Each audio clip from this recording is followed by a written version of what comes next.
We will go for the principle of an eye for an eye, a village for a village, a town for a town, a city for a city, and a country for a country, if forced.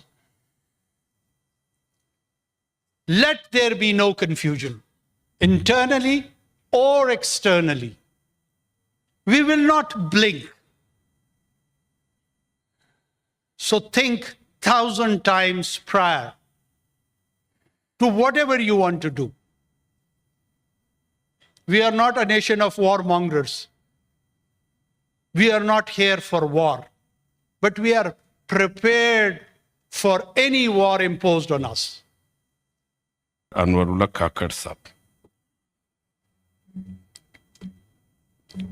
شکریہ جناب chairman. بسم اللہ الرحمن الرحیم. آج تاریخ کے اس انتہائی نازک صورتحال جس کا پورے خطے کو سامنا ہے، آپ کا شکر گزار ہوں کہ آپ نے مجھے موقع دیا کہ اپنے خیالات کا اظہار اس فورم کے ذریعے آپ کے سامنے، قوم کے سامنے رکھ سکوں. جناب چیئرمین، اگر ہم تھوڑا سا تاریخ میں جائیں اور سمجھنے کی جسارت کریں، کوشش کریں کہ آخر ہمیں کس چیز کا سامنا ہے. پہلگام کا واقعہ جس میں 29 یا 28 بے گناہ لوگوں کی جانیں گئیں، اور اس بے گناہ لوگوں کی جو جانیں ہیں وہ لاکھوں کشمیری جانیں جو اس جائز حق خرد ارادیت کے جدوجہد میں شہادت کے مرتبے پر پہنچی ہیں، اس کا متبادل تو نہیں ہو سکتی، لیکن اس کو جواز بھی فراہم نہیں کیا جا سکتا. ہم پاکستان نے بطور ریاست اس کو کنڈیم کیا ہے، لیکن ساتھ میں وہ ہزاروں لاکھوں کشمیری بے گناہ شہداء کا جو لہو ہے وہ بھی اس پورے قصے کو ہمیں یاد دلاتا رہتا ہے کہ آخر کیوں یہاں ہم کیوں پہنچے. برصغیر کی تقسیم کے حوالے سے، دو قومی نظریے کے حوالے سے، یہ 2 ارب انسان جس میں مسلمانان ہند اور غیر مسلمانان ہند، دونوں کی تقسیم تھی، دونوں کا اپنا اپنا سیاسی نظریہ تھا، دونوں کی اپنی سیاسی فکر تھی، جس کے نتیجے میں ایک غالب اکثریت نے 2 قومی نظریے کے بنیاد پہ اپنے لیے نئی ریاست کی تشکیل چاہی، اور اس کے اصول میں قائد اعظم محمد علی جناح کی سربراہی میں اس کی تکمیل ہوئی اور اس منزل کو حاصل کی. اس منزل کے حصول کے بعد بدقسمتی سے خطے میں اس کو ویوی سیکشن آف مدر انڈیا سے تعبیر کر کے، جو ہندوتوا جس کا ہندو مذہب سے میں وضاحت کے ساتھ کہتا چلوں کوئی تعلق نہیں ہے، یہ Brahmin political ideology, distorted Brahmin political ideology کی ریفلیکشن ہے، وہ اس کو مدر انڈیا کی ویوی سیکشن تقسیم سمجھتی ہے، اور اس کے تحت ایک نفرت کی فضا، ایک نفرت ایموشنز کی بنیاد پہ روز اول سے ریاست پاکستان کے خلاف اس کی ابتدا کی گئی.